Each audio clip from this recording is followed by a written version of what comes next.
Mjue Mungu TV, kama ambavyo mtumishi wa Mungu Mwalimu Jackson Manuel amenitambulisha. Kwa majina yangu ninaitwa Mwinjilisti Japhet Oscar Katana, na tutakuwa tuna somo zuri kuhusu mwanamume wa karne ya 21. Tunajua yako mambo mengi ambayo yamekuwa yakiendelea sana kuhusu wanamume na mwanamume hasa katika hii karne yetu ya 21. Kumekuwa kuna mambo mengi sana ambayo yamekuwa yakiwafanya wanamume kuwa duni, yamewafanya mwanamume kudunishwa na kupunguzwa ile hari ya wanamume wake.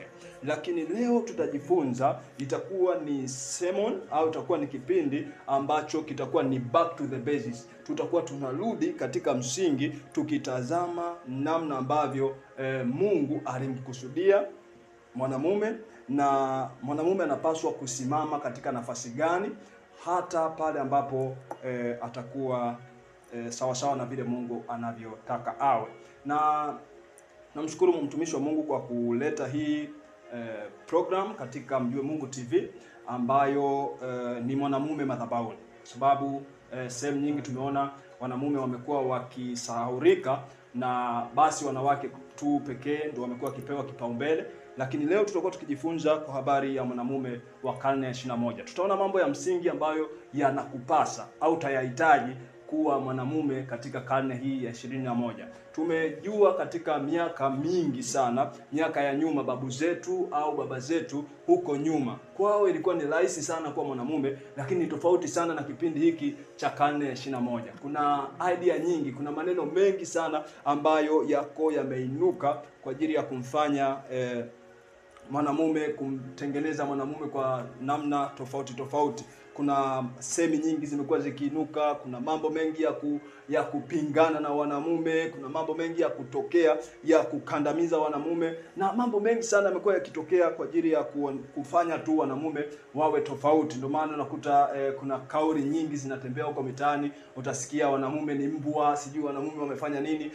Yote hayo tukipaswa kurudi, tukiamua kurudi kwenye msingi, tuangalie neno la Mungu, au Mungu alipomuumba mwanamume, kweli alimuumba mwanamume awe ni mbwa, au je, mwanamume kweli aliumbwa awe asimame katika msingi upi, au Mungu alikuwa amemkusudia mwanamume aweje alipokuwa akimuumba. Na hii kitu imekuwa inawaletea wanamume wengi changamoto, na tutaanza kujua nini kinaanza kwanza kukutambulisha kuwa wewe ni mwanamume. Na kuna ngazi nyingi, kwa sababu wengine wamejikuta tu wanamume kwa sababu ya kuzaliwa au kwa sababu tu ya jinsia, basi amejikuta anaishia kujitambulisha kuwa mwanamume kwa ngazi hiyo. Na ukiishia kujitambulisha au kujitambua kuwa mwanamume kwa ngazi tu ya maumbile, ambayo hii ya kibiolojia ya kawaida kabisa, mtoto anapozaliwa wanaangalia kwanza jinsi. Anapopongezwa baba au mama kuwa umepata mtoto, wanaangalia kwanza katikati ya miguu, wanaona utofauti wake. Wakiona utofauti wake, ile jinsi ya kiume, basi wanapongeza kumepata mtoto mwanamume. Lakini inachukua hatua ya pili, au inachukua maarifa kukufanya wewe kuwa mwanamume, kwa sababu unaweza ukawa wa kiume lakini si mwanamume. Yesu asifiwe sana. Na kama utakuwa ni mwanamume au mwenye jinsia ya kiume lakini huna maarifa, basi utakuwa huna tofauti na ng'ombe dume au na mbwa dume, kwa sababu wewe uwezo wako tu utakuwa umeishia kutambua yani unakuwa ni just a sperm donor. Yani unaweza ukatoa mbegu ya kiume kwa ajili ya kuendeleza uzazi, lakini mambo mengine zaidi kuhusu wanamume unakuta bado hujayajua. Lakini leo katika kipindi chetu tutakuwa na wakati mzuri wa kupita na kuona mambo ya msingi ambayo Mungu aliyakusudia ili kumfanya mwanamume, na kwa nini mwanamume alimuumba kwa namna alivyo. Basi tutasoma pamoja katika kitabu cha Mwanzo. Tusoma pamoja katika kitabu cha Mwanzo, tuone pale sura ya 2, tutaona mstari wa 15, tutakuja kuona mstari wa 26 na 24. Tutaona hapo neno la Mungu linavyotufunza au linavyotuambia kwa habari ya huyu mtu ambaye ni mwanamume. Tukiwa tayari hapo tutasoma, lakini tulianza tayari kutambulisha kuwa kuna wanamume kama jinsia, lakini kuwa mwanamume kunahitaji maarifa. Kuwa wa kiume haujichagulii. Unajikuta tu umezaliwa ni wa kiume. Unajikuta tu umezaliwa uko hivyo, lakini kuna tabia za kiume. Ndio maana unakuta kuna tabia mtu akizifanya au kuna mambo akifanya mwanamume, wanasema wewe ni kama mwanamke, au mwanamke akifanya wanasema anafanya kama mwanamume. Kwa nini? Kwa sababu kuna mambo ambayo yalitarajiwa au ni msingi kwa mwanaume kuwa anayafanya, lakini huyu mwanamume asipokuwa equipped, asipokuwa na maarifa ya kuyafanya, basi anaishia kutenda kama mwanamke. Kwa sababu moja ya principle ambazo tumekuwa tukijifunza sana katika familia yetu ya kiume ya Kingdom Brothers Network, ambayo hiyo tunajifunza mambo mengi na tunu nyingi za kiume tunajifunza huko na kuona to be a man is to show up. Mwanamume unapaswa kujionyesha, kama vile ambavyo Daudi anamwambia kijana wake, anamwambia jionyeshe kuwa mwanamume. Sasa akimwambia jionyeshe kuwa mwanamume, hamaanishi aanze kufungua zipu yake akaonyesha uume na vitu vingine huko barabarani ili sasa watu wajue yeye ni mwanamume. Anamwambia Sulemani, ukisoma katika vile vitabu vya wafalme pale, anapomaliza ufalme wake, anamwambia kabisa, sasa Sulemani mwanangu, ujionyeshe kuwa mwanamume. Kwa kujionyesha kuwa mwanamume si tu kuonyesha maumbile, kwa sababu hapo ndo nimetaka kufanya tujue sisi wote kuwa mambo haya ya wanamume hayaishi tafsiri yake katika maumbile peke yake, lakini ni zaidi ya maumbile, ambapo tutaenda kuona kuwa maarifa inahitajika sana kumjenga mwanamume kuwa katika ile nafasi ambayo anapaswa kuikaa. Basi tuone katika kitabu cha Mwanzo, tunasema ni back to the basis. Turudi tuangalie neno la Mungu linasema nini kuhusu huyo mwanamume. Ukisoma katika kitabu cha Mwanzo 2 na mstari wa 15, anasema Bwana Mungu akamtwaa huyo mtu, akamweka katika bustani ya Edeni ailime na kuitunza. Lakini ukianza kusoma 1 na ile 26, ukisoma 1:26 anasema Mungu akasema, na tumfanye mtu kwa mfano wetu, kwa sura yetu, wakatawale samaki wa baharini na ndege wa angani na wanyama na nchi yote pia, na kila chenye kutambaa kitambacho juu ya nchi. Naona anaendelea 27, sasa Mungu akaumba mtu kwa mfano wake, na kwa mfano wa Mungu alimuumba, mwanamume na mwanamke aliwaumba.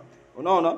Na ukisoma mpaka 28 anasema Mungu akawabarikia, akawaambia zaeni mkaongezeke, mkaijaze nchi na kuitiisha, mkatawale samaki wa baharini na ndege wa angani na kila kiumbe chenye uhai kiendacho juu ya nchi. Ndio maana tumekuja sasa, baada ya kuona Mungu amemuumba mwanadamu kwa mfano wake na kwa sura yake, na alipomaliza kumfanya na kumtengeneza na kumuumba, yani kamfanya vile anavyotaka kuwa, hakuishia hapo. Anasema ndipo sasa akambarikia, akamwambia azae akaongezeke. Lakini sasa tumekuja kuona katika huu mstari wa katika hii sura ya pili, tumeona Mwanzo sura ya pili, na tumekuja kuona mstari wa 15.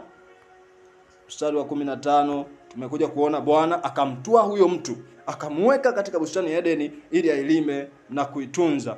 Na hapa ndipo tunaanza kuona kuwa Edeni ni nini. Kwa sababu Edeni tukisoma huko kutoka Mwanzo tunaona ni bustani ambayo Mungu alikuwa ameitengeneza kwa ajili ya watu kwa ajili ya huyu mtu aliyemuumba kuwepo. Na tukianza kuona sasa maana halisi ya Edeni, hata ukifuatilia na kujua katika lugha za Mwanzo na za asili za Biblia, unakuja kugundua kuwa Edeni ilikuwa ni eneo lenye uwepo wa Mungu. Ndio maana hata sasa ukienda kutafuta physical location au sehemu ya nje tu ambayo inaonekana yani eneo ambapo ilikuwa ni Edeni, huwezi ukapata. Kwa sababu gani? Ilikuwa ni eneo ambalo kuna uwepo wa Mungu. Na hapo ndipo sasa anasema akamweka yule mtu. Kwa tunaanza kuona jambo la kwanza, huyu mtu alivyoumbwa hakuachwa aende kokote anakotaka, lakini alikuwa kwenye spot, alikuwa kwenye uwepo wa Mungu. Kwa kumbe mwanamume madhabahuni, hiki kipindi ambacho kitakuwa kinaendelea kukujia hapa Mjue Mungu TV, ni kipindi ambacho kinaendeleza kile kitu ambacho Mungu alikikusudia kufanya mwanamume awe kwenye uwepo wa Mungu. Kwa sababu mwanamume akiwa nje ya uwepo wa Mungu, akiwa nje ya mamlaka ya kiungu ambayo inaweza ikamuongoza, ni hatari sana.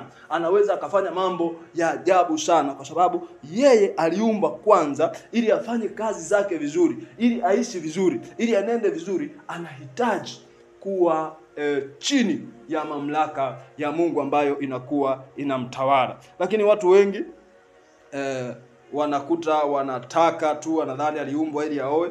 Unaona, Mungu kwanza alianza kumuumba mwanadamu, alianza kumpa kazi na majukumu, alimwagiza. Ukisoma hapa juu unaanza kuona, soma tu vizuri kwa utulivu hicho kitabu cha Mwanzo, utakuja kugundua Mungu amempa mwanamume kwanza majukumu kabla hajampa mwanamke. Mwanamke anakuja kutokea huku baadaye kwenye mstari kama wa 24 huku, na anasema kwa hiyo sura ya 2:24 anasema kwa hiyo mwanamume atamwacha baba yake na mama yake, ataambatana na mkewe, nao watakuwa mwili mmoja. Kwa hiyo unakuta inakuja ni baadaye sana, lakini maagizo aliyopewa immediately baada ya kuwekwa katika ile bustani. Katika ile bustani, Mungu, angalia kitu anachoanza kumwagiza baada ya mwanamume. Jambo la kwanza, kuwa kwenye uwepo wa Mungu. Jambo la pili, anasema 16, Bwana akamwagiza huyo mtu akasema, matunda ya kila mti wa bustani waweza kula, walakini matunda ya mti wa mema na mabaya usile, kwa maana siku utakapokula matunda ya mti huo utakufa hakika.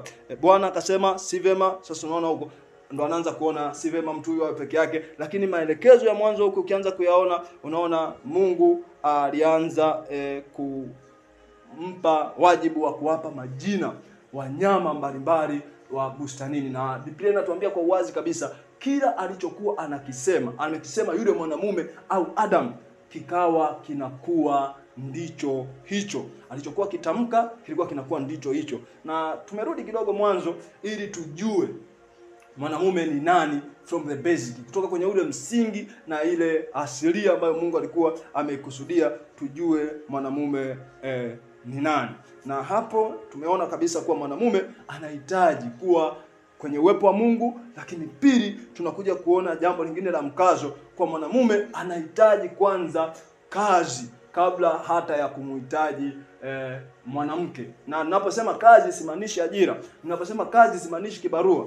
Kazi ni kujua, yani ukiona kazi maana yake, au ukiona huku kutoka mwanzo ambako neno la Mungu linatuambia, yani ni kuwa vile ambavyo ulipaswa kuwa, yani vision, you become, kuwa yule ambaye Mungu alikuwa ametaka uwe. Hiyo ndiyo kazi. Na mwanamume, au wengine wanasema ni maono, mwanamume anapaswa kuwa na maono. Ndio maana moja wanamume waliochanganyikiwa au frustrated man ni wale ambao hawana maono. Wako duniani hawajui wafanye nini. Wengine ni manager kabisa, wana nini, lakini wana ajira, wana mambo yao, lakini hawajui kazi zao, hawajui wanapaswa kufanya nini. Na moja ya hasara kubwa ni kuishi duniani na usijue unapaswa kufanya nini. Aliwahi kudefine au kusema Dr. Miles Monroe kuwa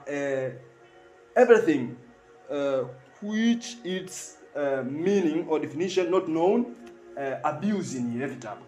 Kwa chochote kile ambacho hakijulikani maana yake, chochote kile ambacho mtu hajui maana yake, basi kukitumia vibaya kitu hicho hakuwezi kukazuilika. Kwa hata mwanamume usipojua misingi ya mwanamume ni nini, kuwa mwanamume ni nini. Mwingine atadhani mwanamume ni kuwa nitumie lugha ya vijana, ni kuwa na mademu wengi, yani kuwa na wanawake ovyo ovyo, ni kuwa na uwezo. Mwingine anakuwa tunasema manipulative, anataka ajenge misuri, anaamini kuwa mwanamume ni kuwa na misuri, anaishia tu kwenye tafsiri hiyo ya nje ya kuona maumbile tu ya nje ndio yanaishia kumtambulisha. Basi atakuwa anang'ang'ana, akapambana, akainue vifua, akainue misuri na nini na nini, lakini hiyo haitoshi. Mwanamume unapaswa kwanza kujua msingi wa Mungu kukuleta duniani ni nini, lakini pia unapaswa kujua kuwa unapaswa kufunction au kuishi maisha yako kwenye uwepo wa Mungu. Unapokuwa unaishi kwenye uwepo wa Mungu, baadaye ndio unakuja sasa kuanza kuona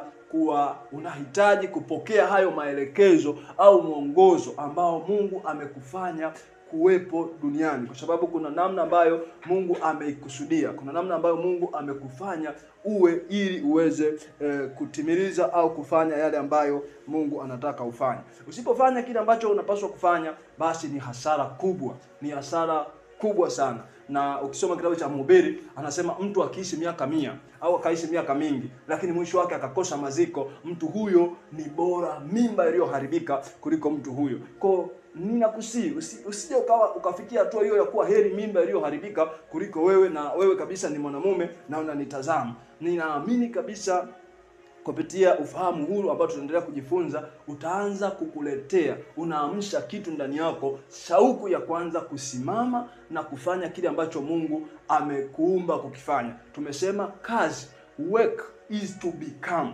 Kufanya kazi, ile kazi ni kuwa vile ambavyo Mungu ametaka uwe. Nje na hapo, basi utakuwa unaendelea kutapatapa na kutangatanga. Na nimesema kazi sio ajira. Unaweza wanasema kazi, unaweza ukafukuzwa kwenye ajira, lakini Mungu alivyotutengeneza, hakuna mtu anaweza akakufukuza au akakutoa kwenye kazi yako. Kama vile ambavyo ndege ameumbwa kuruka, hakuna mtu anaweza akasema akamnyang'anya au akamfukuza ndege katika akamkataza, akamzuilia ndege kuruka au samaki kuogelea au vitu vya namna hiyo, kwa sababu ameumbwa, au mbegu kukua kuwa mti. Hakuna anayeweza kakaa kazuilia hicho kitu. Yaani haijarishi kiko kwenye mazingira gani. Hata ikitokea wewe mwanamume ukazaliwa hii Bongo, au ukazaliwa katika nchi hii ambayo ni wanasema third world countries, hata ungezaliwa nchi ya uchumi wa kwanza huko, first world countries, ukienda huko nako kokote, mtu anayejua kusudi la Mungu, anayejua kile kitu Mungu alichomweka ndani yake, anaweza akastawi popote. Anastawi popote, awe ni jangwani, awe ni sehemu ambapo kuna udongo wenye rutuba, lakini atazaa matunda, kwa sababu kinachomfanya kuzaa yale matunda ni ile kitu ambacho Mungu amemwekea ndani yake. Ni kile kitu ambacho Mungu, ile mbegu ya Mungu iliyowekwa ndani mwake. Hivyo mwanamume wa kweli unapaswa kujua, unapaswa kumtafuta Mungu, kukaa uweponi mwa Mungu na kuanza kujua kwa nini Mungu alikuumba wewe mwanamume, na ni kwa nini Mungu anataka, yani Mungu anataka ufanye nini katika wanamume wako. Kwa sababu ungewezekana kabisa ukaumba mwanamke, lakini wewe umeumbwa ni mwanamume kwa sababu kuna kusudi, kuna uwezo ambao Mungu amekuwekea ndani yako kama mwanamume, ambapo unapaswa kujua na kwenda hivyo. Na akikuumba Mungu hivyo, ina maana huo uwezo umeubeba ndani mwako. Wala sio jambo ambalo dunia hii kwenye karne ya 21, na maana tumesema tunaangalia sana mwanamume kwenye karne hii ya 21, kwa sababu kwenye hii karne kumekuwa kuna kelele nyingi sana ambazo zinadogosha au zinaufanya wanamume si kitu, ambapo inawafanya hadi wanamume wengine wanakuwa mashoga, wanakuwa watu wasio wanaanza kujiona wanataka kuwa kama wanawake, wanataka vitu laini na nini na nini. Hao wanakosa ufahamu wa msingi ambao Mungu ameuweka kwa huyu mwanamume. Lakini wewe kama mwanamume ukaijua hii kweli ya Mungu, ukajua haya ambayo tunaendelea kujifunza mahali hapa, itakusaidia sana kwanza kuwa na hatua kubwa, na utakuwa ni yule mwanamume ambaye ni wa viwango, na ambaye taifa litamhitaji, familia itamhitaji, mpaka dunia nzima atakuwa na mchango chanya wa kusababisha mabadiliko. Na kuna mambo kadhaa ya kuweza kukusaidia ya kwanza kuyatazama. Nimesema namna ambayo unaweza ukaanza ukachota hiyo tafsiri ya wanamume. Utaipatia wapi? Utaielewa kutoka wapi hiyo wanamume wako? Unachota tafsiri yake kutokea wapi? Ukianza kwa maumbile peke yake, hiyo ni hatua ya kwanza ambayo nimesema ukijua tu kwa maumbile yako, kwa kuwa wewe ni mwanamume kwa kuangalia katikati ya miguu yako haitoshi, kwa sababu ndio ni moja ya utambulisho. Ndio maana unakuta ukipita huko barabarani watu wakikuona, wengine watakuja wakaona ndevu, wengine wanakuja wakaona vitu kadha wakajua, kiangalia kifua chako na nini, wanajua huyu ni mwanamume kwa sababu ya maumbile peke yake. Lakini pamoja na hayo, kuna hatua nyingine ya pili ambayo inaanza kutaka kukutambulisha kama mwanamume. Ukisoma kitabu cha Pastor James Kalekwa, anaandika kuhusu mwanamume ni nani, au mimi ni mwanamume. Ukikitafuta hicho kitabu, anaelezea mambo mengi. Pia amejaribu kutanua tafakari ya mwanamume na kuweka misuri kadhaa ambayo inaweza ikamsaidia mtu kujitambua kama mwanamume. Anazungumzia pia kuna ngazi ya maamuzi, kwa ni moja ya ngazi nyingine utapimwa kwa mwanamume kwa maamuzi unaweza kuyafanya. Ndio maana anasema ujionyeshe kwa mwanamume kwa maamuzi utakayoweza kuyafanya. Kuna umri ukifika, kwa ukomavu uliokuwa umeupata, unaamua maamuzi ya kuoa. Unaamua maamuzi ya kuoa. Kwa unahama kwa mwanamume tu wa kawaida wa kimaumbile, bado unasogea hatua nyingine ambayo unakuwa mwanamume. Yaani sasa unatoka kwa mwanamume tu kawaida, unaenda kuwa mume. Kuna mtu sasa anaanza kukutegemea. Kuna mtu sasa anaanza, wewe uwepo wako unaanza kuleta na uwepo wa watu wengine. Wewe unaanza kuwa msingi kama vile nyumba, na watu wengine wanaanza kujengwa juu yako. Atakuja mke, then atakuja watoto, na utakuta sasa wakija watoto unahama kwenye level ya wanamume tena au ya mume, unaenda kwenye level ya ubaba, ambayo hiyo ndio ngazi kubwa sana ya wanamume. Mwanamume yoyote aliyekuwa ni baba, hiyo ni ngazi ya juu kabisa, au ni top rank ya wanamume. Kwa nini? Kwa sababu hiyo ina maana kuwa baba, ina maana you are a source and sustainer. Wewe ni chanzo na unapaswa kusaidia vitu ulivyovifanya au vitu ulivyovisababisha viishi, vinakutegemea wewe. Ndio maana huyo mtoto atakayekuja atakutegemea wewe kama baba yake. Sasa ndugu yangu, wewe ambaye umefanya maajabu huko, umesababisha binti za watu wana mimba huko, ukawaacha, ukawapotezea, unawanyima watoto wako hiyo nafasi ambayo wewe ni chanzo, unapaswa kuprovide na unapaswa kusustain kama baba. Hiyo ngazi ndio ambayo Mungu mwenyewe amejipa. Hiyo ndio ngazi ambayo Mungu mwenyewe yupo. Anasema yeye ni baba. Ndio maana hata tunapoomba katika ile sala tunasema baba yetu uliye mbinguni. Kwa nini? Kwa sababu hiyo ni ngazi kubwa kabisa ya wanamume. Ngazi kubwa ya juu sana ya mwanamume ni kuwa baba. Kwa hiyo level ya kimaamuzi, usipofikia hiyo level ya kuwa na ubaba, usianze kutafuta watoto, usianze kutafuta watu wa kuwaleta duniani wakati hata kujisustain wewe mwenyewe huwezi. Usianze kwenda kulala ovyo ovyo na mabinti za watu huko, kwa sababu tu unaweza ukalala nao, ukaweza ukasema nao vizuri wakakuelewa. Haitoshi kuweza tu kulala na mwanamke kukufanya kuwa baba. Baba, you are a source and you are a sustainer. Unapaswa kuwa chanzo, lakini pia unapaswa kulinda kile kitu ambacho umekifanya. Kwa mpendwa, kati ya hayo mambo kadhaa ambayo ukiyazingatia, ambayo nimekwisha kukutajia, ukiyazingatia kama msingi wa mwanamume, itaanza kukusaidia kwanza kusimama hapo kama mwanamume wa karne ya 21. Nimekwambia karne ya 21 ina taarifa nyingi sana za kuchanganya kuhusu mwanamume. Kwa kama mwanamume umeishia tu kuwa na taarifa tu ambazo zinakuambia kuhusu yani zinakuambia tu kuhusu maumbile, utaishia kuimba kama wanavyoimba wengine huko, mwanaume mashine sijui nini na nini, unahangaika kutafuta hizo madawa za kufanya sijui mambo hayo ambayo unayaona yanaendelea huko, kuwafanya wanamume, kuwadogosha, yani kumtoa mwanamume katika nafasi kubwa ambayo Mungu amemkusudia ya kusudi, na kumfanya awe ni yani atambulike tu kwa uume wake na uwezo wa kufanya ngono. Kwa unakuta hayo mambo sio sawa sawa. Hayo mambo sio sawa sawa. Mwanamume anapaswa kukua, anapaswa kufikia ukomavu ambao Mungu ameukusudia. Mwanamume anapaswa kujua, kwa sababu unatazama wajibu ulioko mbele ambao Mungu alikuwa anampa huyu mwanamume. Anamwambia aanze kuwapa wale wanyama majina, na anachokisema huyo mwanamume kinakuwa ndio hicho. Lakini haishi hapo, anamwambia, anamletea na mtu ambaye anapaswa kumfundisha, kwa sababu mwanamume alikuwa ni mwepesi wa kusikia maagizo ya Mungu au maelekezo ya Mungu. Yeye ndo alikuwa wa kwanza kupewa maagizo. Na maana sasa hiki kizazi chetu ambacho sisi tumekuwa tunataka eti wanawake ndo wawe mbele, sio sawa sawa. Yaani wewe mwanamume unataka eti mama, mambo ya Mungu hayo tumwachie mama. Sijui mambo nini mama yao akiwa anasali sana. No. Ukisoma Biblia kuna mahali ambapo anasema watoto wakiwauliza baba zao kuhusu mambo ya imani. Sasa wewe baba unaulizwa mambo ya imani, unasema sina time. Yaani mwenyewe unakuta huelewi hata mambo ya msingi ambayo unaweza ukayaacha kwa watoto wako. Sababu wewe ni mwanzilishi wa hao watoto wanaokuja, neno lako unalosema linakuwa na maana kubwa sana kuliko hata anaposema mama yao. Sababu wewe ni sauti ya mamlaka, unamwakilisha Mungu katika hiyo familia. Pamoja na kuwa Mungu utamhitaji awepo kama kiongozi, lakini wewe kama baba unamwakilisha Mungu pale.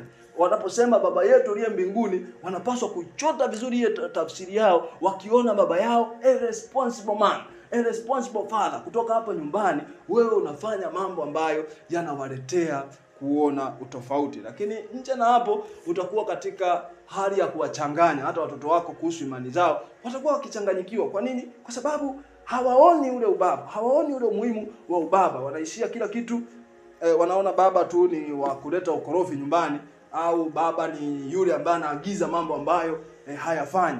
Sababu unajua kuna wababa ambao nakataza mtoto wako usivute sigara, sijui usinywe pombe, lakini wewe mwenyewe ndio unayeongoza kufanya vitu hivi. Na watoto wanajifunza zaidi kutoka kwenye kuona. Wanasema actions speak louder than words.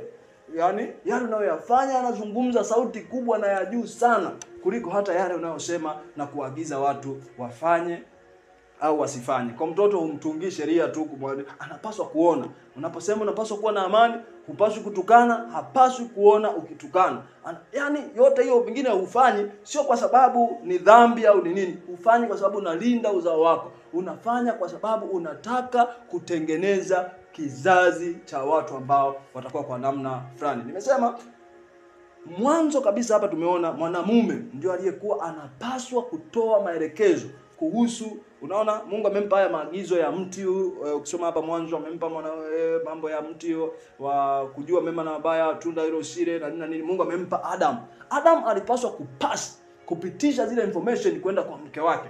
Sasa hizi nimekwambia wanaume wengi karne ya 21 ni wavivu, hawataki mambo ya kiroho, wanaona wanawake ndio wanaofaa. Unakuta kuna accusation nyingi huko mtaani kuwa wanawake ndio wanajaa kwa manabii, sijui nini na nini. Wanawake wana shauku ya kujifunza, ndio maana wanaenda huko wanajifunza. Lakini sisi wanaume wengi hatutaki kukaa kujifunza. Ndio maana katika Mjue Mungu TV kipindi cha mwanamume madhabahuni kimekujia ili kikusaidie kuanza kukurudisha back to the basics, uanze kurudi kwenye msingi ambao Mungu ameukusudia na uanze kusimama kwa mwanamume yule mwenye matokeo. Unajua Mungu ametupa misuri, ametupa maumbile sio kwa lengo la kukomesha au wengine wanasema kuwatia adabu au kuwapiga au kuwafanyaje wanawake na watu wengine wanaotuletea changamoto. Hapana. Mungu ametupa misuri, ametupa nguvu kwa ajili ya kuweza kuprotect.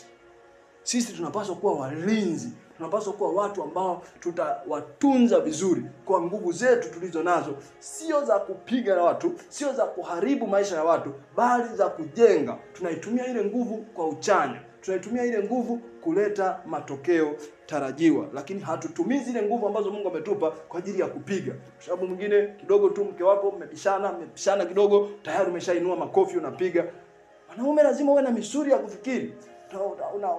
Unauelewa mpana. Kama sasa ni mtu ambaye kidogo tu kikasirika, huwezi ukazuia hasira zako, unaanza kupiga, unaanza kufanyaje, mara sababu tu huwezi ukazuia hisia zako, basi wewe unaenda kununua makahaba, unaenda kulala na kila mtu. Unaharibu hatima yako kwa sababu ya kutokujua ule msingi ambao Mungu ameuweka kwa ajili ya kwako kama mwanamume. Kwa mwanamume unapaswa kujua. Na moja ya agizo lingine ambalo ukiona pale mwanzo kabisa, kwa sababu nimesema leo tutakuwa ni kurudi katika msingi, back to the basics. Tunaanza kuangalia kitu ambacho Mungu alikuwa anafanya. Agizo lingine ambalo Mungu alikuwa amempa mwanamume ni kuwa mwanamume alipaswa kuilima ile bustani na kuitunza.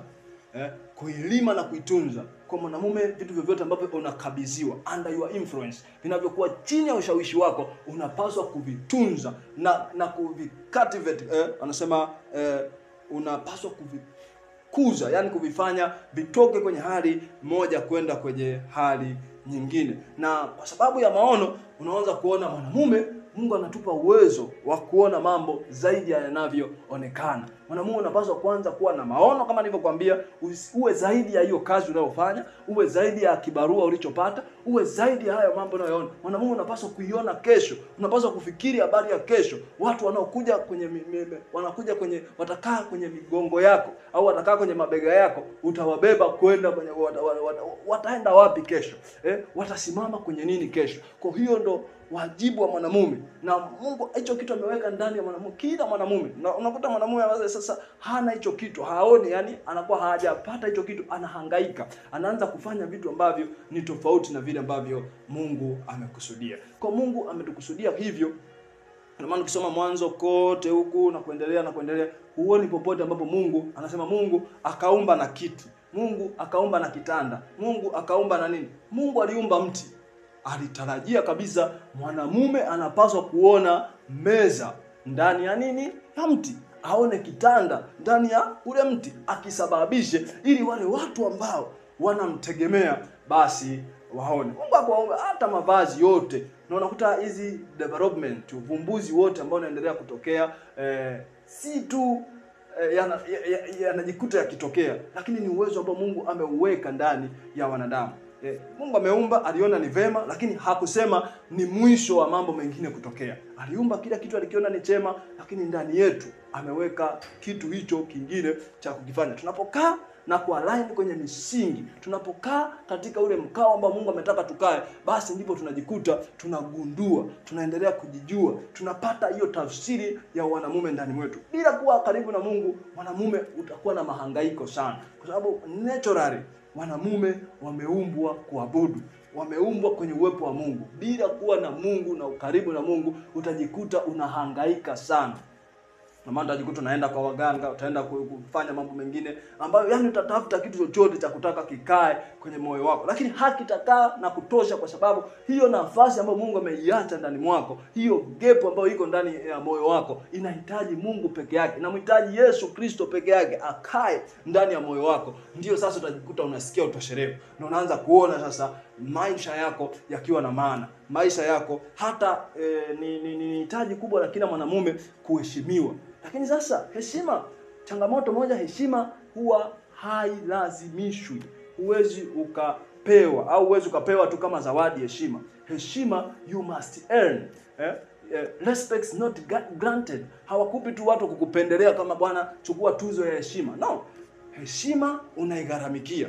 Kuigharamikia sasa ndo kuna kuhitaji ukomavu ambao wa kifikra, kuna uhitaji ukomavu wa kutenda sawasawa na yale ambayo Mungu ameyakusudia. Na kama nilivyokuambia, kwa kufanya kile ambacho Mungu amekuumba kukifanya, you reveal yourself. Uwezo wa kuwa mwanamume ndani mwako Mungu ameuweka. Yaani huo uwezo wa kuwa mwanamume wala hauko mbali, uko tu ndani mwako umo, lakini unahitaji kujitokeza. Ukianza kukaa, kurudi kwenye msingi, kufanya kile ambacho Mungu amekusudia ufanye, unajikuta sasa mwanamume wako unaanza kuwa na thamani.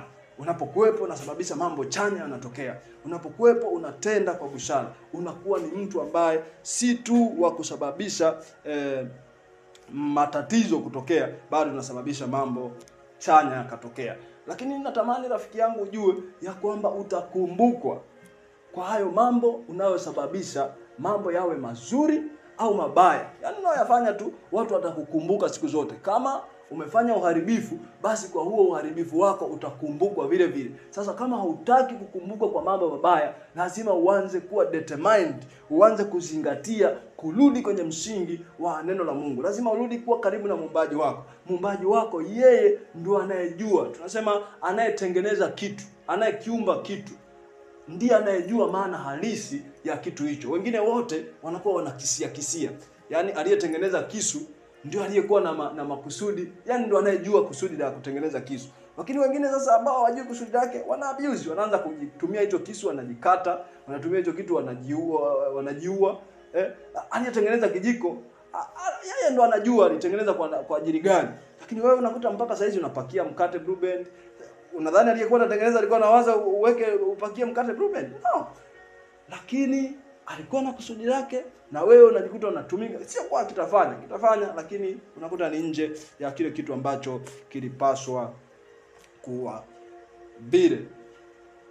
Kwa mwanamume, jambo la msingi sana na kukua na kuelewa mahusiano ambayo Mungu anataka ufanye, mahusiano utakayohusiana vizuri na wanawake au na watu wengine katika jamii, yatakuhitaji sana kuwa na maarifa ya neno la Mungu, kuwa na maarifa ya kutosha ya kweli ya Mungu. Na nje na kuwa na maarifa ya kutosha ya kweli ya Mungu, basi utaishia kuwa a manipulative man. Utakuwa ni mwanamume asiye shikika, mwanamume asiyeambirika. Au utachagua njia ya watu wa karne 21 wengine wasiofaa, ambao wanaamua ni wanamume lakini wanaamua kuolewa. Ni mwanamume lakini wanaamua kuishi wanaoana na wanaume wenzao, ambao sio jambo sawa. Ni uchafu mkuu ambao neno la Mungu lina ukataza. Mungu akusaidie kuanza kujua na kutengeneza thamani yako kama mwanamume vile ambavyo Mungu alitarajia ufanye, vile ambavyo Mungu alikuwa anatarajia kufanya. Kwa hiyo nimekwambia sana pia kwa habari ya uwezo pia wa kufundisha. Uwezo wa kufundisha watoto wako, jamii yako. Mwanamume unapaswa kuwa mfano. Wewe ndiye Mungu anakutarajia uwe mfano. Mwanamume mwenzangu, tunapaswa kuwa mfano. Na moja ya jambo ambalo ni kubwa kuliko unapopewa na kuaminiwa kuwa ni mfano, ina maana unapaswa kuwa wa tofauti, kwa sababu huwezi kuwa mfano kwa watu ulio sawa nao.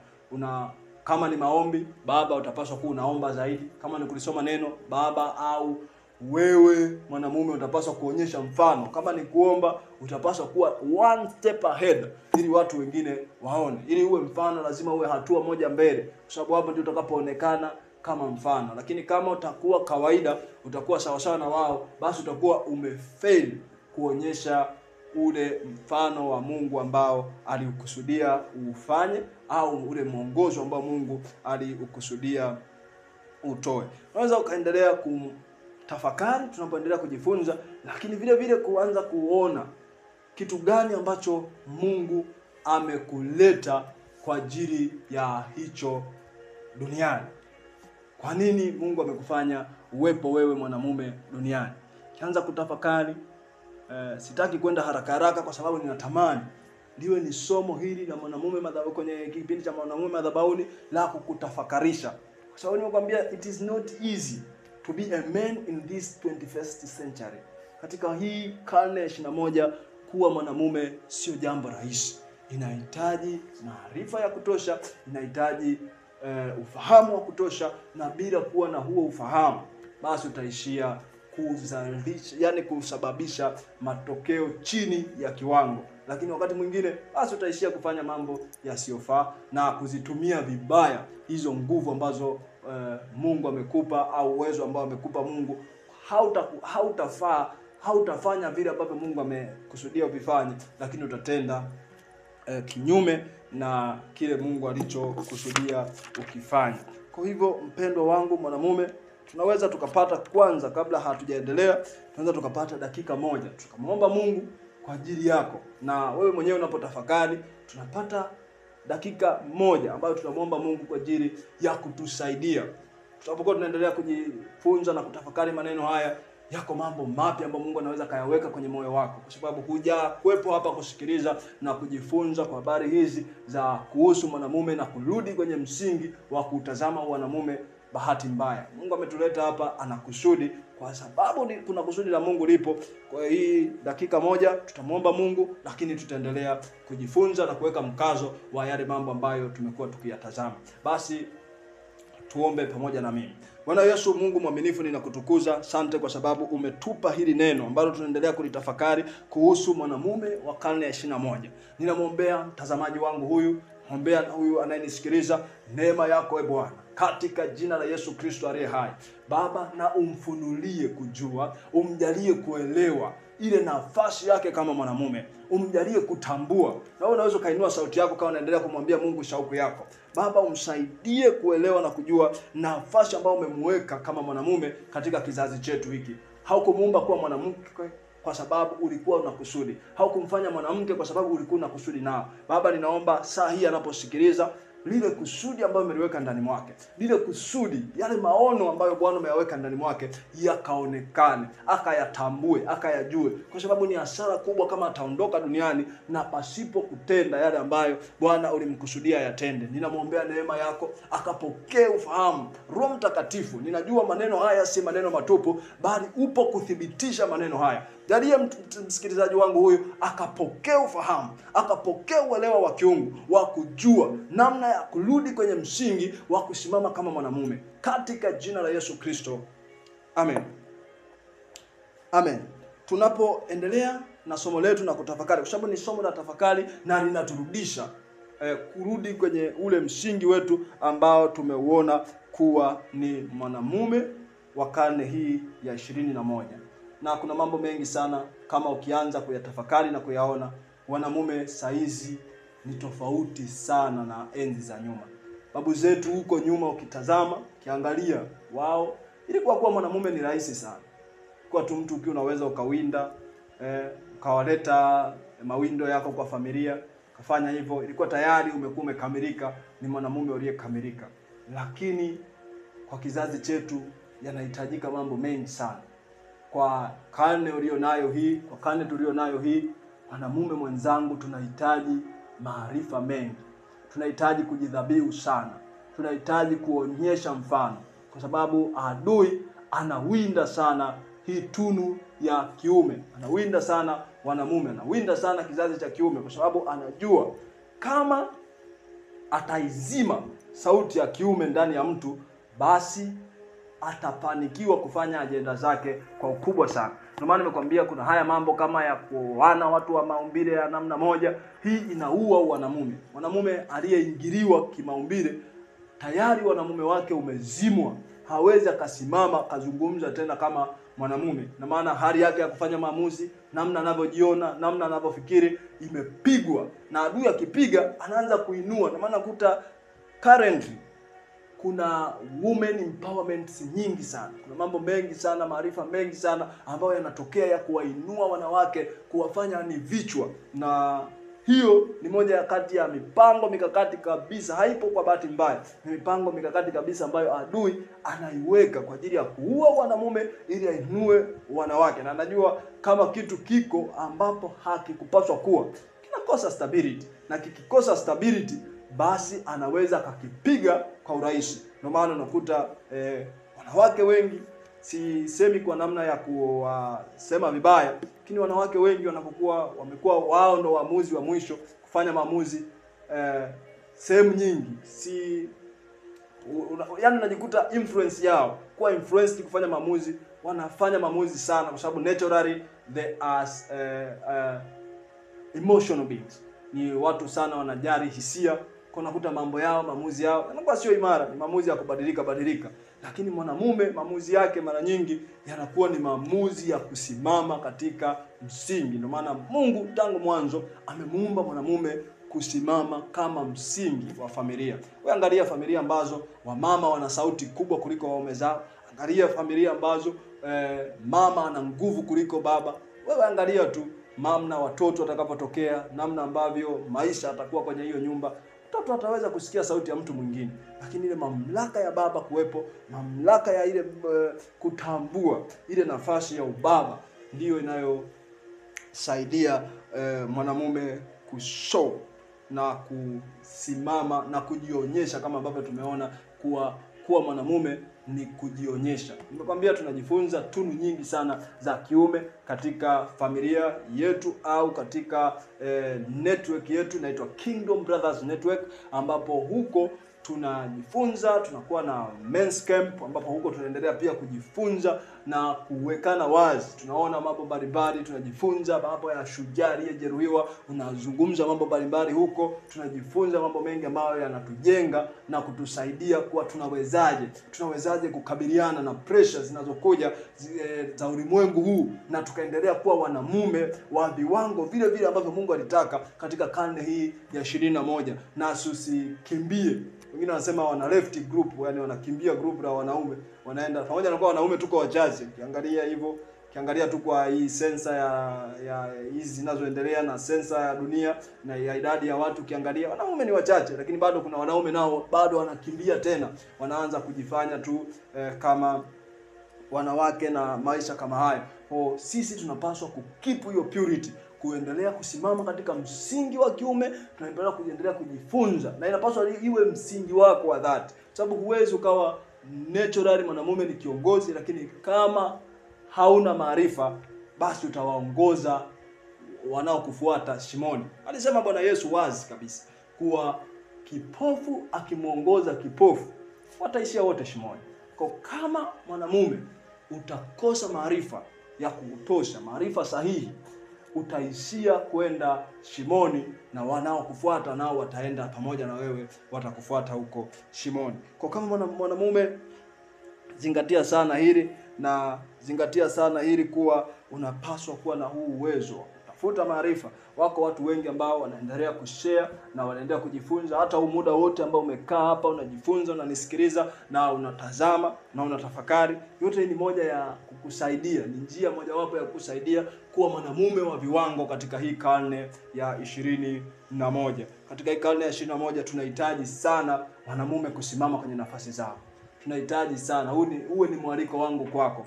Haitoshi kuishi tu kwa kufanya kazi ukamaliza ukadhani imeisha, lakini unahitaji kujua na kusimama yani kwenye kusudi la Mungu.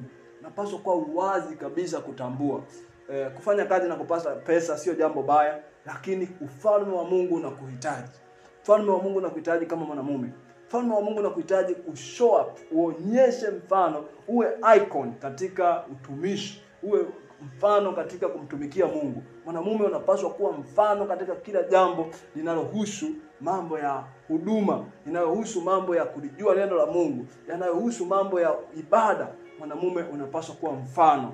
Hakikisha uone mambo ya kumfurahia Bwana, kwa sababu wengi hata ukiwa ibadani unajikuta mwanamume yani hata ukicheza unacheza kwa style no. Mwanamume unapaswa kuwa mfano hata unapokuwa kwenye nyumba ya Bwana. Yaani wewe unapaswa kucheza vizuri sana, hata wanaokutazama waone kuwa umeenda hapo unamsifu Mungu wa miungu, unamsifu mwanaume wa wanaume, ambaye kwake ndio tunachota tafasiri ya wanamume. Kwake yeye ndio anayetufundisha vizuri. Anatufundisha kuhusu kupenda. Tunaona Mungu anatupenda hata tunapokosea. Lakini mtu unakuta ni mwanamume, lakini wakimkosea kidogo anasema mimi siwezi kumsamehe. Unapokosea kidogo, mimi sijui nitafanya nini na nini. Mungu ametuumbia huo uwezo wa kuwa kama yeye. Yaani hiyo ni upendeleo. Yaani kufika hiyo ngazi hata ya kuja kufikia hatua baadaye ya kuwa baba. Ni upendeleo mkubwa sana ambao Mungu amekupa, uanze kujitazama na kusimama katika huo msingi. Na ukisimama kwenye nafasi vizuri, hata mama anayekuja au mwanamke utakayemuoa na atakuja kuwa kwenye amani, atakuwa kwenye amani kwa sababu umeijua nafasi. Unaijua nafasi. Watoto watakaozaliwa watakuwa na heri kwa sababu baba yao umesimama kwenye msingi. Huu ni wito wa mtu mmoja mmoja. Ni wito wa binafsi. Hauhitaji kundi la watu kwa tukajadili huko ili tuje sasa tuamue kuwa wanaume. No, wewe mwenyewe binafsi zingatia na amua kusema mimi nitakuwa mwanamume. Mimi yani anza hapo kuzichukua hizo tunu za kiume. Chukua hayo maamuzi ya msingi kwanza kuiendea hiyo kesho. Chukua maamuzi ya msingi kwanza kuenda na kujua yale ya kupasayo kuyafanya. Kwa sababu kama mwanamume utakwepa kuyafanya unayoyapasa kuyafanya, basi ujue kabisa kuna kizazi kikubwa kinaharibika. Kuna mambo unayofanya leo mwanamume unadhani unayafanya ukiwa peke yako. Ndio maana nakuta wengi wanakaa kwenye vyumba vyao, anajificha, anaangalia pornographics, anafanya mambo mengine akijua tu ni yeye peke yake. Lakini nikwambie leo wazi kabisa, ukiwa unanitazama, hakuna jambo ambalo mwanamume unalifanya, iwe sirini ama hadharani, ambalo ni la kwako peke yako. Mwanamume, Mungu ametuumba, tumebeba mbegu. Najua ukibeba mbegu hautembei peke yako. Mungu anakutazama wewe, anatazama kizazi cha 3 mpaka cha 4 ambacho kiko kwako. Ndio maana unakuta wewe hapa sasa hivi ukilala na mwanamke unaweza ukaanzisha uzao. Kwa kumbe kuna watu ambao wako ndani mwako ambao tayari wanaweza wakaja kudhurika moja kwa moja na mambo unayoyafanya wewe. Kwa usidhani hakuna kitu ambacho mwanamume anakifanya ni private. Hakuna private life kwa mwanamume. Kile unachofanya ni generation. Kile unachokifanya ni kinaenda mpaka kizazi cha 3 na cha 4. Kuna mambo ambayo unakuta wewe hujafanya. Wewe mwanamume unapaswa kuandaa huo msingi, kujua. Kuna vitu ambavyo unapaswa kujizuia navyo kwa kulinda vitukuu vyako, kwa kulinda hao wajukuu zako. Kwa nini? Kwa sababu kuna mambo ambayo wewe ukiyafanya leo, kama hakuna hiyo mbegu yake, basi wale watoto wako hawawi exposed, au wao watakao kuja hawatakuwa exposed na hizo tabia. Kwa sababu unakuta kuna mambo ambayo yanaanza kuwafuatilia watu, wanaanza kuyafanya kwa sababu tu ya hiyo nature iliyo ndani yao. Kwa kama mwanamume lazima uanze kujijua, kujilinda, kuishi maisha ambayo Mungu anataka uyaishi. Uanze kufanya vile ambavyo Mungu anataka ufanye. Nje na hapo, basi mwanamume wako hautakuwa na thamani. Mwanamume wako hautakuwa na maana, lakini pia watakaozaliwa kwenye kizazi chako hawatakuwa na maana. Kwa sababu gani? Wewe mmoja haukufanya maamuzi ya kuwalinda. Kwa hivyo, kwa umesikia neno hili, Mungu akusaidie sana kuanza kwa wazi kabisa kuamua na kuzingatia moyoni mwako kulinda hiyo generation inayokuja nyuma yako, kuwalinda hao watu watakaozaliwa walioko nyuma yako. Wanakutegemea sana. Wewe ndio uliongoza tu hiyo safari. Kwa kama wewe ndio kiongozi wa hiyo safari, hakikisha unawalinda. Hakikisha unatenda kwa busara. Hakikisha unasimama katika msingi wa Mungu. Hata watakapokuja wakute baba yao, wakute babu yao. Nitafakari siku moja, alikuwa ameandika andiko moja, nadhani nilisoma Facebook, ilikuwa ni la Pastor James Karekwa. Alikuwa amejaribu kuzungumza kuhusu habari ya kizazi hiki tulicho nacho na mambo ambayo wanasema generational cases. Watu wanavunja laana za mababa zao au za mababu zao, wanaishia kuvunja na kusema sijui hawakumtumikia Mungu, walikuwa wadhaifu. Akasema ngoja tu fast forward, baada ya miaka mingapi saizi, kwa miaka ulionayo, tukifast forward miaka 60 ngapi, unakuta wewe tayari na wewe umeingia kwenye hii level ya mababu. Je, na wewe unataka kizazi chako au watakuwa wanasimamaje? Watasimama na wewe kuanza kuomba toba tena? Watasimama tena kuanza kuvunja hizo roho za mababu kuto kumtumikia Bwana? Kwa sababu na wewe utakuwa sasa umeingia mwanamume kwenye hiyo nafasi ya kuwa sasa ni na ubabu au na ubaba. Katika hiyo nafasi kama utakuwa umeingia, lakini kama umetenda kwa busara, umetenda kwa bidii, sasa basi itakusaidia sana. Hata wakati huo unapofika, utajikuta kwa wazi kabisa unakuwa una nafasi nzuri, sababu tu ulikuwa umejiweka sawa sawa. Kwa mwanamume yoyote, ninakusihi sana kuhakikishe kujiweka vizuri, kuwa na bidii ya mambo ya kiungu, kuwa na bidii kutenda yale ambayo yanapaswa kufanywa. Fanya yale ambayo Mungu amekusudia kuyafanya. Linda, heshimu ile mipaka ambayo Mungu ameiweka kwa ajili yako. Fanya kwa bidii, fanya kwa ubora. Mwanamume wa viwango anafanya mambo ya msingi kwa mwendelezo. Anafanya yale mambo Mungu ambayo amemwagiza, anafundisha. Mungu anasema kitu kuhusu Ibrahim. Anasema atawaamuru watoto wa watoto wake kumcha Bwana. Kwa Mungu anamwamini Ibrahim kwa sababu anajua kwa hiki alicho nacho atakuja kuwaamuru. Si tu kuwafundisha, anawaamuru kwa sababu ana mamlaka. Kwa sababu nikisema kuamuru ni lugha ya mamlaka. Kwa huyu ataweza kuwafundisha hata wana wa wanawe kuhusu kuiendea na kuitenda ile njia ya Bwana. Kwa Mungu akusaidie sana kama mwanamume, kwanza kuwa vile ambavyo Mungu amekusudia. Kwanza kusimama katika nafasi ambayo Mungu amekusudia usimame. kutenda sawasawa na vile ambavyo Mungu ametaka utende. Na utajuaje yale ambayo Mungu ametaka uyatende na uyafanye? Ni kwa kuanza kwa dhati kabisa kurudi kwenye msingi wa kumpokea Bwana Yesu kwa Bwana na Mwokozi wa maisha yako. Kama hiki kipindi cha Mwanaume Madhabahuni kinapokujia, unapoanza kusimama kwenye huo msingi, lakini unaanza kujua mwongozo ambao neno la Mungu limetoa kwa habari ya kuwa mwanamume. Unaanza kulijua neno la Mungu, kwa sababu hii ndiyo kama manyo ya maisha ya mwanadamu. Kwa sababu Mungu ndiye aliyetuumba. Kama Mungu ametuumba, ametupa mwongozo wa maisha yetu. Mwanamume aishi vipi? Ukiwa baba ufanye nini? Nasoma kwenye maandiko. Baba, msiwachokoze watoto wenu. Ukisoma sijui wanawake wawatii waume zao. Ukisoma sijui nini. Unaona mambo yako mengi sana ambayo ni ya msingi na ni ya basic kwa ajili ya kila mwanamume kuishi na kutenda hizo tunu za kiume. Na nje na hapo, basi utajikuta unaishia kuwa mwanamume wa kawaida na asiye na viwango ambavyo Mungu alitaka awe navyo. Nimekwambia mambo ya msingi ya kuyazingatia ambayo yanampa tafasiri na au tafakari kubwa ya msingi na ile tafsiri mwanamume ya wanamume wake. Ni kwanza, wengine kwa sababu lazima wanatafuta utosherevu au kamilifu wao kutoka kwa wanawake au kwa nini. No, hatuhitaji hao wanawake ili tuwe kwa vile ambavyo Mungu anavyotaka tuwe. Tunahitaji kwanza mwongozo wa neno la Mungu ili kuwa vile anavyotaka tuwe. Na wanawake hao watakapokuja, basi wakute tuko kwenye msingi wa Mungu. Ndio maana nakuta Mungu alimpa kazi ya kufanya. Alimpa ile nguvu to become, kuwa mwanamume yule ambaye Mungu amemkusudia.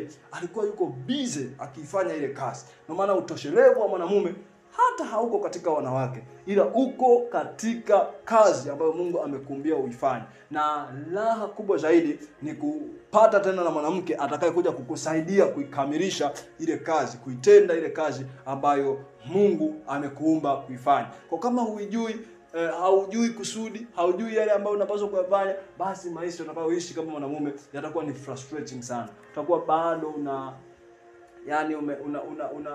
unapata changamoto na stress, unachanganyikiwa, unakuwa haueleweki kwa sababu hujui ufanye nini. Na ukijua ufanye nini, basi utakuwa umepata ufunguo wa maisha yako kuwa na utoshelevu. Ukijua ufanye nini, utakuwa umepata ufunguo, kwa sababu unajua kuna msemo unasema asiyejua anapoenda basi hawezi kupotea.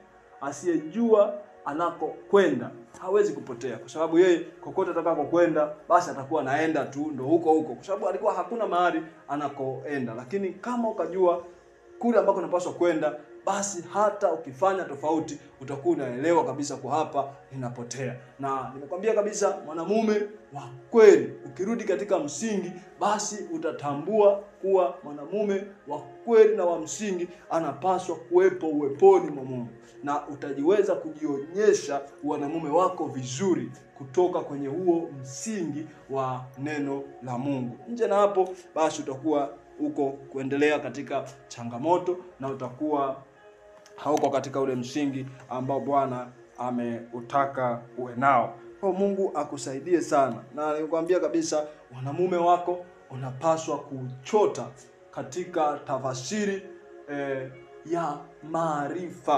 maarifa. Yaani usiuchote tu wanamume wako katika tafsiri ya maumbile, usiuchote tu wanamume wako katika tafasiri ya mambo unayoyaona kwa nje, ila unapaswa kuanza kujifunza, kujua. Unajua kwani wangapi wamefundishwa? Wewe baba yako amewahi kukaa na wewe akakufundisha ni namna gani unakuwa mwanamume? Ukuta wengi hafundishwi. Wengi unaachwa tu shuleni, unaachwa uende, ukimaliza hivyo, hauambiwi chochote kuhusu mwanamume ni nani. Huambiwi mambo ya msingi. Mwanamume anapaswa kuendaje? Mwanamume anapaswa kuweje? Naambiwa tu mwanamume harii akipigwa harii. Mwanamume akikosewa sio afanye nini? Na unaambiwa tu vitaarifa vya nusu. Lakini ukianza kurudi kwenye msingi wa neno la Mungu, hapo tutaanza kuelewa uendeje na huo wanamume wako, utendeje na huo wanamume wako, ufanyeje kuwa mwanamume yule ambaye Bwana amekusudia uwe, ufanyeje kuwa vile ambavyo Mungu amekusudia, na ukawa mwanamume ambaye utakuwa ni tegemeo kwa taifa, tegemeo kwa familia, na ukaanzisha msingi. Unajua msingi bora wa taifa, hata dunia yote kwa ujumla, unaanza kwenye familia. Mwanamume mmoja anapomesa anakosa kusimama kwenye nafasi yake, anafanya familia yake ikamess up. Familia moja na nyingine nazo, wanaume wakisiposimama kwenye nafasi zao, nao inaendelea kumess up. Wanaendelea kufanya tofauti, kukosea. Mwisho wa siku tunakuja tumekuwa na taifa halina values, taifa halijali chochote, makosa makubwa yameanza wapi? Huku kwa mwanamume kuto kusimama kwenye nafasi yake. Lakini kama utapokea huu wito leo, ukarudi kwenye msingi, ukarudi kwa mwanamume, ukarudi madhabahuni, ukaamua kwa dhati kabisa kwa mimi, hata kama wanaume wengine hawatasimama kwenye nafasi zao, nitahakikisha ninasimama kwenye nafasi ambayo Mungu amenikusudia niwepo. Kiamua kusimama hivyo, kaamua kutenda hivyo, kaamua kuenenda hivyo, utaona mambo makubwa yakianza kutokea, na familia yako ikitengenezeka, na taifa likianza kurudi katika nafasi yake. Ninatamani kama wanamume wote tungekaa tukajifunza, tukawa na namna ambayo tunaweza tukabadilishana mawazo, kwa sababu wengine wanafanya mambo mengine ni nje ya ufahamu. Kwa sababu wengine wameshaambiwa kwa ukiwa na wanawake wengi ndio wanamume, ukiwa unaweza kulala na wanawake wengi ndio wanamume. No, wanamume wa kweli ni uwezo wa kujizuia, ni uwezo wa kuzuia hisia zako, ni uwezo wa kudumu na kuishi na kuchagua mwanamke mmoja ambaye utaweza kuenda naye mpaka kifo kitakapowatenganisha, ukitenda na kufanya yale ambayo Mungu anakuagiza uyafanye kama mwanamume, lakini sio vinginevyo, kutenda tu vyovyote, kufanya tu kaamua kwa sababu wewe ni mwanamume, kaamua unajiamulia tu mambo yoyote. Kila maamuzi unayoyafanya, nimekwambia mwanamume hana maamuzi yake binafsi. Kila unachokifanya kitakuja kuwaathiri hata watu wengine ambao wakwepo. Imagine mtoto uliyemzaa huko nje ya ndoa, mambo anayoyapitia sasa. Ni maamuzi yako tu ya kushindwa kujizuia, yametokea na hivi na hivi. Umeachana na mama yake, ulimpa mimba huko mama yake, ukamkimbia, ukamkataa, lakini ametokea ni mtoto yupo.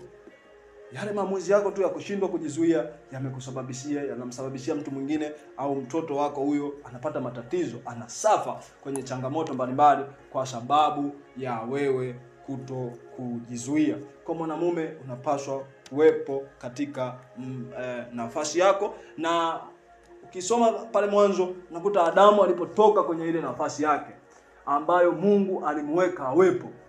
Mungu tunajua ni presence, yupo kila mahali na anaona kila kitu, lakini anamuita, anamtafuta, anamwambia Adamu, Adamu uko wapi? Anasema nilisikia sauti yako, nikaogopa, nikajificha.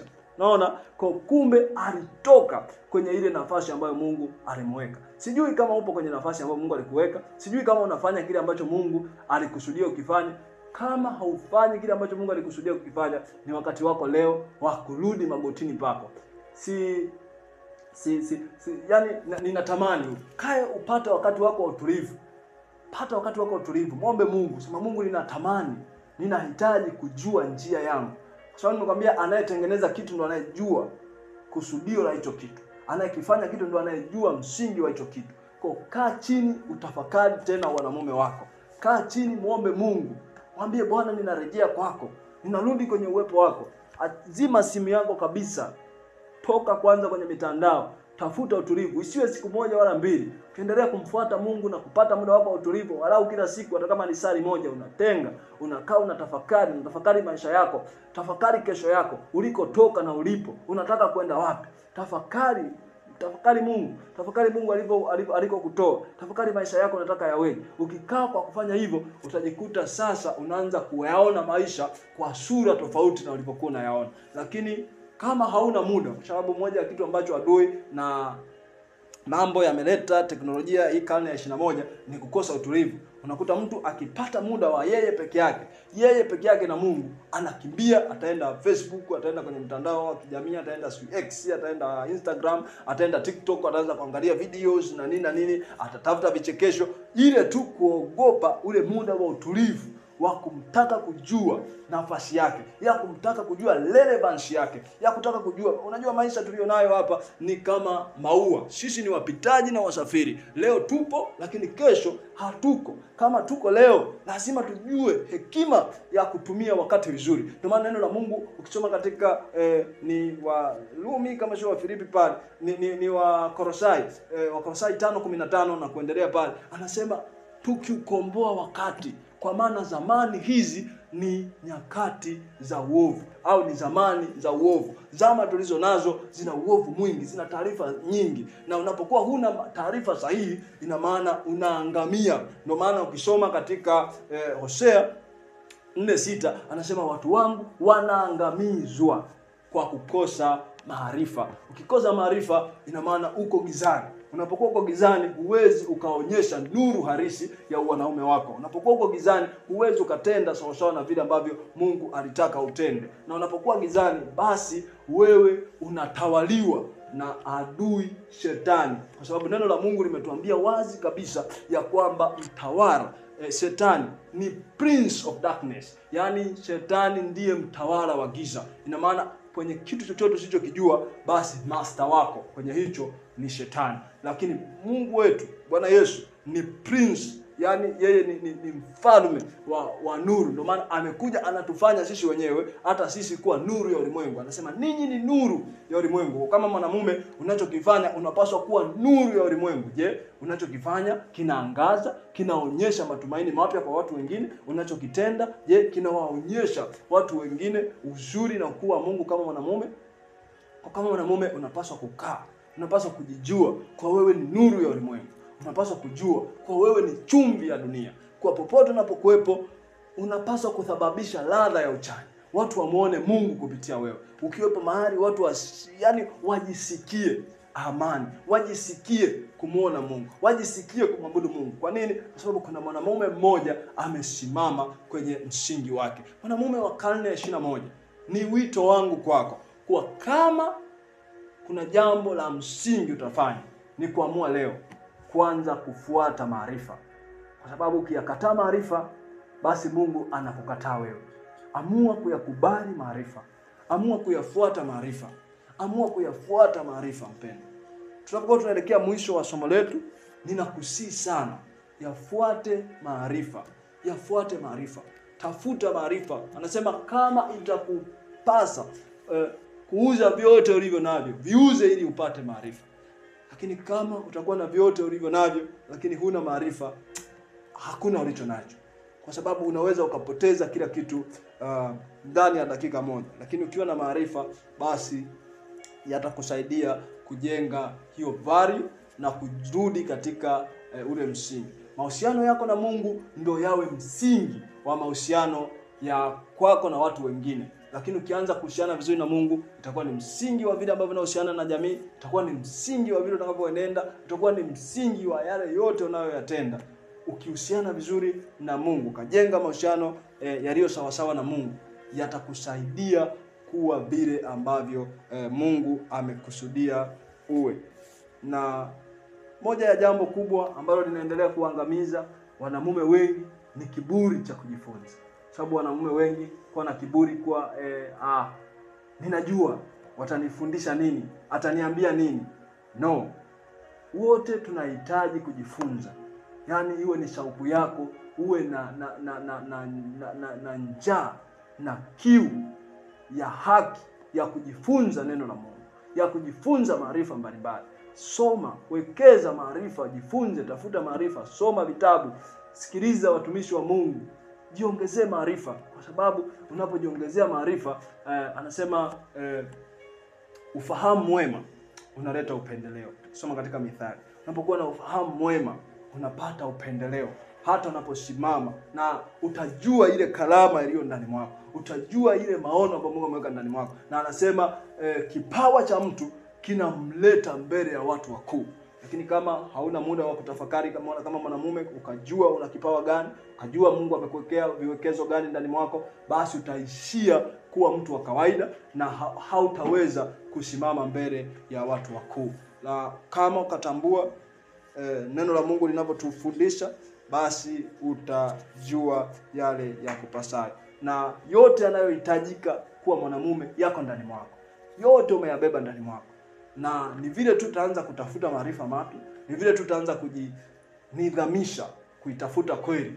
Kwa sababu ukiwa na shauku, una nia, unataka kuijua kweli, hapo ndipo ambapo utaanza kuona mambo yote yanakuja kwako. Wanasema mwanafunzi akiwa tayari kujifunza, basi mwalimu anatokea. Na mtu yoyote akiwa tayari kujifunza, basi unakuta yale yanayopaswa kujifunza yanaanza kuwa wazi kwake, yanaanza kutokea. Yani by default unakuta unakutana na watu ambao wanaweza wakakusaidia kupata maarifa sahihi. Unaanza kukutana na maarifa sahihi, unaanza kukutana na watu sahihi. Kwa nini? Kwa sababu umeweka utayari, umeweka shauku ya kujifunza. Hakuna anayejua kila kitu. Sijiweke huo ufahamu kwa mimi sina kitu ambacho wanaweza wakanifundisha. Ni wazi kabisa, chuma hunoa chuma. Mwanamume ananolewa na wanamume wenzake. Na moja ya kitu ambacho kitakusaidia kuwa mwanamume bora ni kukaa katikati ya wanamume wenzako. Na hii tunajifunza wazi kutoka hata kwa wanyama kama simba. Huo ni simba, hata akiwa simba mdogo akienda kuchanganyikana na swara ili akajifunze kuishi na swara. Hapana. Simba anakuwa simba kwa kuishi na simba. Anapokaa na watu bora, anapojenga mahusiano na watu ambao wana ubora, wanajua nafasi zao kama wanamume, hapo ndio anapopata maarifa sahihi. Hapo ndio anapopata wanamume wenzie watakaomtia moyo, watakayemuonyesha, watakayemshangilia. Hata atakapokuwa anaanguka watamshika mkono na kumuinua. Lakini kama utakuwa peke yako hivyo, ni ngumu sana kuonyesha, kufanya ule wanaume wako ukaonekana. Kwa sababu dunia tulio nayo, nimekwambia, ipo sasa hivi katika karne tulio nayo inadidimiza wanamume. Kwa ukifanya kitu unakuta watu wanakuzomea, lakini ukiwa katikati ya wanaume wenzako nakwambia keep it up bro, it is good, wakakushika mkono, you made it, unajikuta unajisikia vizuri. Kwa sababu gani? Unayo community ya wanamume wenzako. Ni ngumu sana kuwa mwanamume ukiwa tu peke yako. Ukiwa unajishia tu peke yako, utajikuta unakutana na watu wabaya. Na kama neno la Mungu linavyotuambia kuwa mazungumzo mabaya yanaharibu tabia njema. Evil communication destroy good man. Unakuta kitu ambacho ulikuwa nacho kinaharibika kwa sababu tu ya kukosa ule msingi wa kiungu ambao ameuweka Mungu ndani mwako. Na tutakuwa na dakika 5 za kumuomba Mungu kwa ajili ya somo hili ambalo tumejifunza. Na mtumishi wa Mungu kama alivyokuwa ameomba tangu mwanzo, basi tutakapohitimisha hili somo, naamini yako mambo mengi ambayo tutaendelea kuyatafakari. Na hili somo halihitaji ukalisikiliza mara moja ukaliacha, kwa sababu yako mambo mengi ambayo yanahitaji kuyatafakari. Na naamini pia Mungu akitupa neema tutaendelea kujifunza pia wakati mwingine. Tafakari na fikiri. Lakini tutapata huu muda wa dakika hizi 5 za kumuomba Mungu.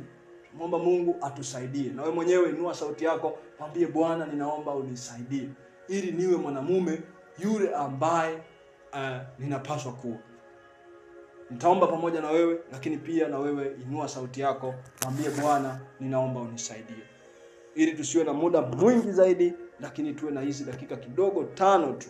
Tutaziomba kwa uaminifu ili Bwana atusaidie kuwa wanamume sawa sawa na vile alivyotukusudia. Tumuombe Bwana. Bwana Yesu, asante kwa ajili ya somo hili ambalo umenipa kunena na watumishi wako huyu. Asante kwa sababu Bwana umenena na maisha yake. Asante Bwana Yesu kwa sababu wewe ni mwaminifu. Ninakutukuza Bwana. Asante kwa sababu tunamalizia kipindi chetu. Ninakutukuza kwa sababu Bwana utakuweko pamoja naye. Ninamwombea neema yako, ninamwombea nguvu zako, ninamwombea Bwana uaminifu wako ulio vizazi hata vizazi.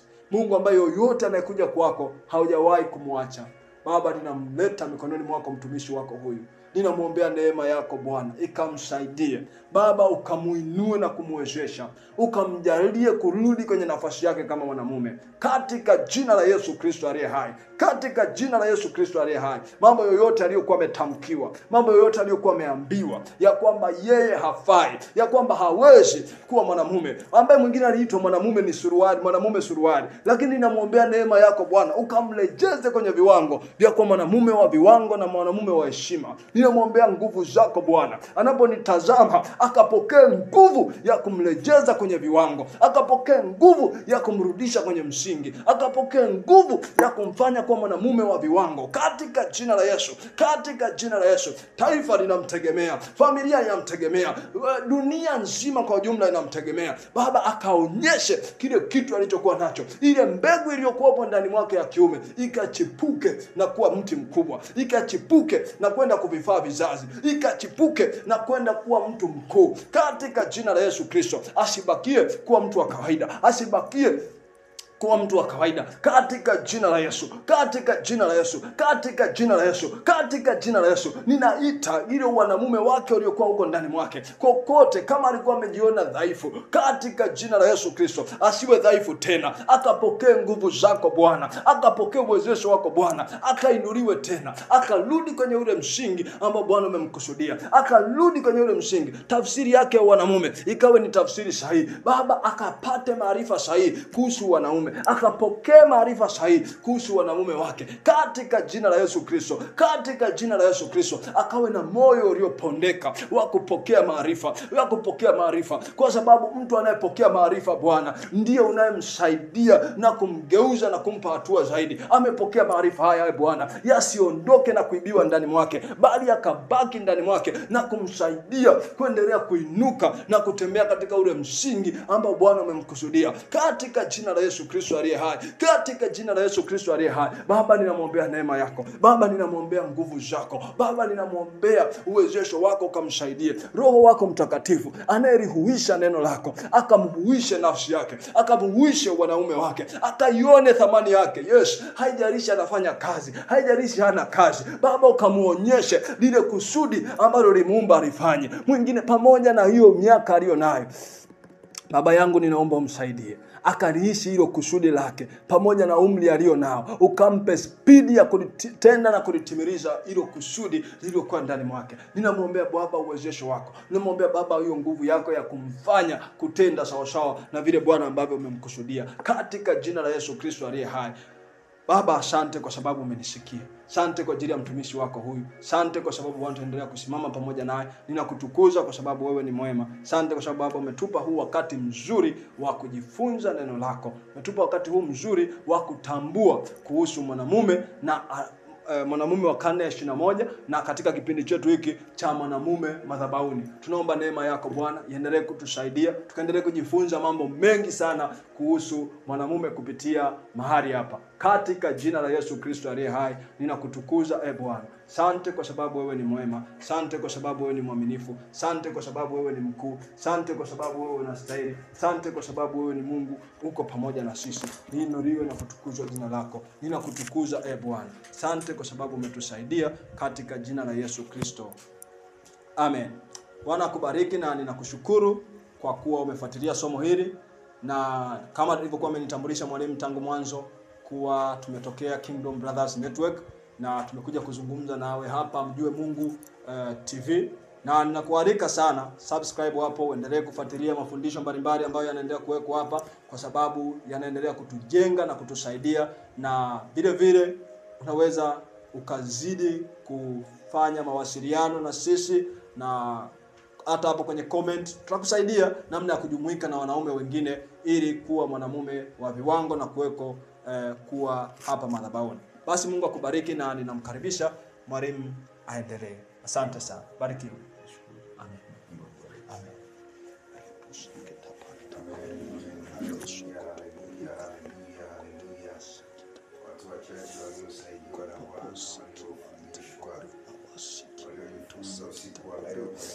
Repokoshiki matabrokoteshiki matabrokosaka repateso hintekrikoshiki taparia improkoshiki mantekrabasante pratiboshika reprokosake pampa prokotia viprosamante krikosha reprokodishikante progodisha repuria mane karabadoshi improsakante brosakata rokote parimante krasokotoria, katika jina la Yesu Kristo. Rempasekida paparia improkosha kante brodisha repapashone mantekira improze kade barika shika, katika jina la Yesu tunakutukuza Bwana. Rempatesa bodo repapari mantekrabado inkasebede borika shampateria ikoshikiti pori basante, katika jina la Yesu Kristo. Repatesa